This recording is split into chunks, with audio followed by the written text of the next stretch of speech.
Hi, everyone. I want to come to you today from the church with a little bit of an update about what we're hearing about changes in the stay-at-home order here in the state of Colorado and the city and county of Denver, and how that is going to relate to us as a congregation. Although this may be the main focus of the news that we have in our community, and yes, a little bit of a bright spot for us communally in this state, we know for us as the church that this is actually not going to change many things. First and foremost, we know that the state order is going to expire on Monday, April 27th, and that yes, some things will begin to open up in terms of retail business. Here in the city and county of Denver, though, that stay-at-home order will still be in place until at least April 30th, and we are unsure yet whether that will also end at that date or whether that will continue. We are going to continue to abide by any orders that are put into place by the city and county of Denver and any recommendations that continue to be made by the state of Colorado. In regards to those recommendations, we need to be clear that the new phase 2 recommendations from the state of Colorado, which are called Safer at Home, indicate that we still cannot have gatherings of more than 10 people. That is a very strong recommendation to help keep ourselves safe and to keep our neighbors and community safe. And so until that recommendation is laxed of gatherings of 10 or fewer, that we will not consider having worship here in person at the church. Is that we don't want to limit our gatherings only to a small subset of people, and we want to make sure that as many people are included as possible, and again, that we focus on keeping people safe. So we anticipate that likely to be at least through the end of May, and then possibly into the summer months as well, as we hear that from Governor Polis. In addition to those measures, we need to be attentive to the fact that all seniors and folks that are already at higher risk for COVID-19 are being recommended to continue extreme social distancing, meaning not going out to any public gatherings at all at this time, to continue to keep you safe. And that is something that we have to have focus on as a congregation, as a majority of our congregation is held within the senior and at-risk population. So please know that both of those factors will continue to weigh heavily in our decision-making process as we go forward. We will continue to have worship online at 10 a.m. with time for children and families, and our full worship service beginning at 10:30. And that service, even when we consider having worship back here at 9 a.m., we are going to continue to have online worship live at 10:30 for the foreseeable future. So know that you, wherever you may be, whether it's going to be here at Christ the King in our physical building or at your homes, will continue to worship with us for the long-term future ahead.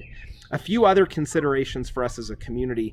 We are still unsure what it looks like for us to gather children and teens for faith formation here at the church.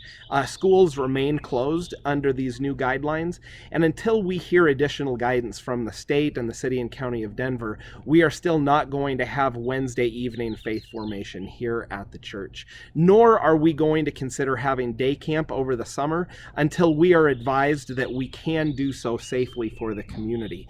Until we know that that is a possibility, we are not going to publicize or prepare for the day camp, and we will continue to look for recommendations both from our partner Rainbow Trail and from the city of county of Denver before we make any decisions further in that regard. As we look towards the future, we know that at some point this will end and we will be able to gather again. But in the time in between, we want to make sure that we are creating the right policies and the right protocols so that when we do gather, we can practice social distancing in whatever form that may take. That likely will mean that there will be different forms of worship we have in person at some point in the future that will require us to space ourselves out in the sanctuary, to wear masks during worship, and to adjust our worshiping practices to make it safe for one another. And we likely will not have fellowship activities or space for people to engage in close proximity with one another until we are absolutely sure that that is safe. And so know that I will be working with our vision team and other leaders to put those protocols into place so that when we do know that we can have some form of gathering here at the church, that we will be able to do so safely. Again, there is a little bit of light out in the midst of the darkness of this situation for our communities, but for us as a congregation, not much is going to change in this month ahead. But I think we can still hold on to hope in this regard, in that God has always done God's best work in scriptures or in our lives when we are forced into places of wilderness and isolation, and knowing that we cannot gather or be together as we would consider normal, and that those places of wilderness can be deeply transformative for us. So rather than focusing for us as a community on when we will get back to gathering in person, what does it look like for us to focus on now? And how it is that God is still at work in our lives and in our community, given these realities and circumstances. And when we open ourselves up to the present moment of being attentive to how we can be changed here and now without coming back together, or without having the external situation change, I believe that we can be opened up into new realities of living right now that are going to help us, not just in the moment, but we will see our lives be lived differently when this is all done. So please, with me, let us practice looking to the now and to the present moment, and trusting in the hope of God's presence with us, and that God will transform us in this moment, and that at some point in the future we will be back together again. Thank you for your continued patience and your trust.